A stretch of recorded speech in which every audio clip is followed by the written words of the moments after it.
ದಿಢೀರ್ನೆ ಮಾಡುವ chicken curry. ಉಪ್ಪು ಅರಿಶಿನ, ಚಿಕನ್ ತೊಳೆದು ಇಟ್ಕೊಂಡಿದ್ದೀನಿ. ಉಪ್ಪು ಅರಿಶಿನ ಹಾಕಿದ್ದೀನಿ. ಸ್ವಲ್ಪ ಮೊಸರು ಹಾಕಿಬಿಟ್ಟು ಚೆನ್ನಾಗಿ ಕಲಸಿ ಮ್ಯಾರಿನೇಟ್ ಮಾಡಿ ಇಡಬೇಕು. ಇದನ್ನು ಒಂದು 10 ನಿಮಿಷ ನೆನಿಬೇಕಿದು.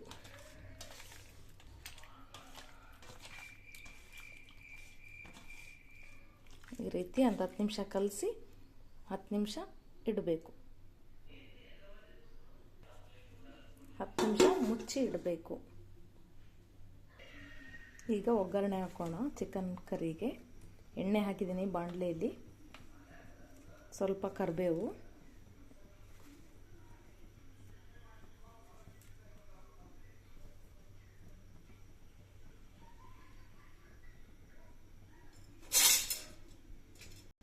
ಇದು ಚಟಪಟ ಅಂತ ಇದೆ. ಈಗ ಮೆಣಸಿನ್ಕಾಯಿ ಹಾಕೋಣ.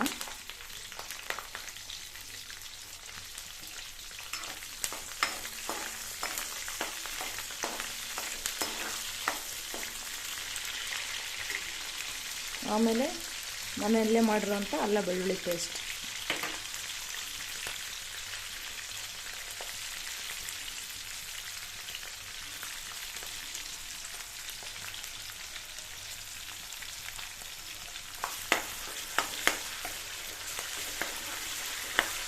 ಇದು ಹಸಿ ವಾಸನೆ ಹೋಗೋ ಥರ ಫ್ರೈ ಮಾಡಿ.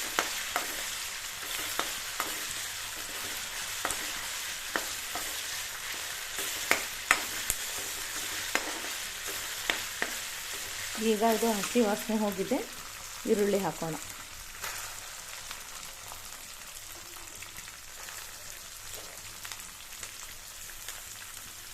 ಈರುಳ್ಳಿ ಕೂಡ ಚೆನ್ನಾಗಿ ಫ್ರೈ ಮಾಡಬೇಕು.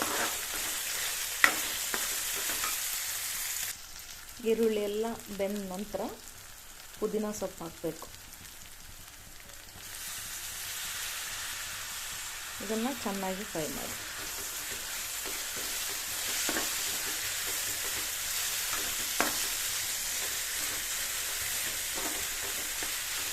ಸ್ವಲ್ಪ ಮೆಂತ್ಯ ಸೊಪ್ಪು,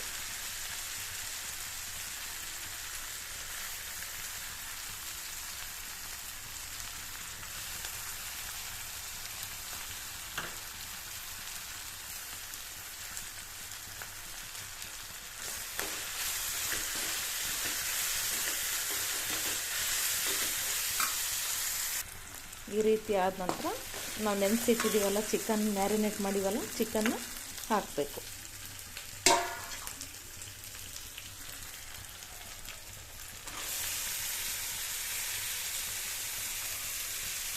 ಈ ರೀತಿ ಹಾಕಿ ಸ್ವಲ್ಪ ಕಲಸಿ ಮುಚ್ಚಿ ಇಡಬೇಕು. ಈ ಥರ ಕಲಸಿ ಒಂದು 5 ಮಿನಿಟ್ಸ್ ಕ್ಲೋಸ್ ಮಾಡಬೇಕು.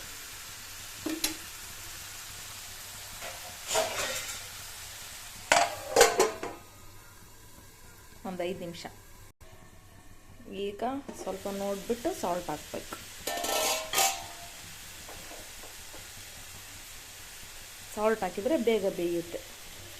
ರುಚಿಗೆ ತಕ್ಕಷ್ಟು ಉಪ್ಪು.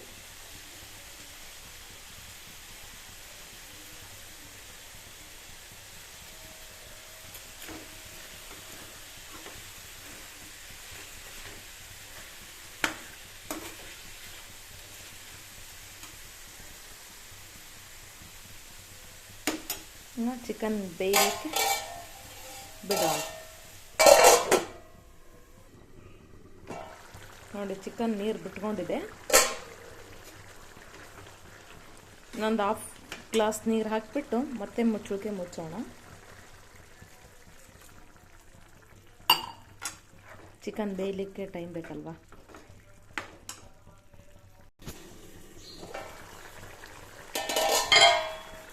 ಈ ರೀತಿ ಆಗಿದೆ. ಈಗ ಇದಕ್ಕೆ ಟೊಮೆಟೊ ಹಾಕೋಣ.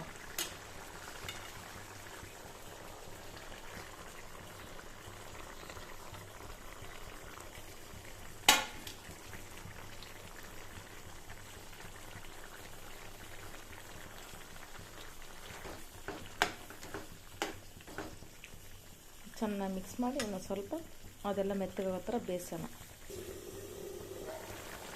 ಈ ರೀತಿ ಆಗಿದೆ. ಈಗ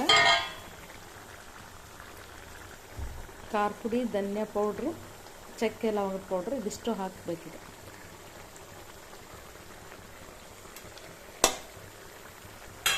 ಹಾಕಿ ಮಿಕ್ಸ್ ಮಾಡಿ ಮತ್ತೆ ಮುಚ್ಚಳಕ್ಕೆ ಮುಚ್ಚಿ ಇಡಬೇಕು.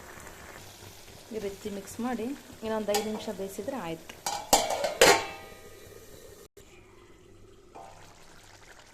ಈ ರೀತಿ ಚಿಕನ್ ರೆಡಿಯಾಗಿದೆ. ಚಿಕನ್ ಮೆಂತೆ ಕರಿ ರೆಡಿ. ಲಾಸ್ಟಲ್ಲಿ ಕೊತ್ತಂಬರಿ ಹಾಕಿದರೆ ಆಯ್ತಿಲ್ಲ. ನೀವು ಚಪಾತಿ ಜೊತೆ, ರೊಟ್ಟಿ ಜೊತೆ, ಪೂರಿ, ದೋಸೆ ಯಾವುದು ಬೇಕಾದ್ರ ಜೊತೆಯಲ್ಲಿ ತಿನ್ಬೋದು. Chicken ready. ಚಿಕನ್ ಮೆಂತೆ ಕರಿ ರೆಡಿ.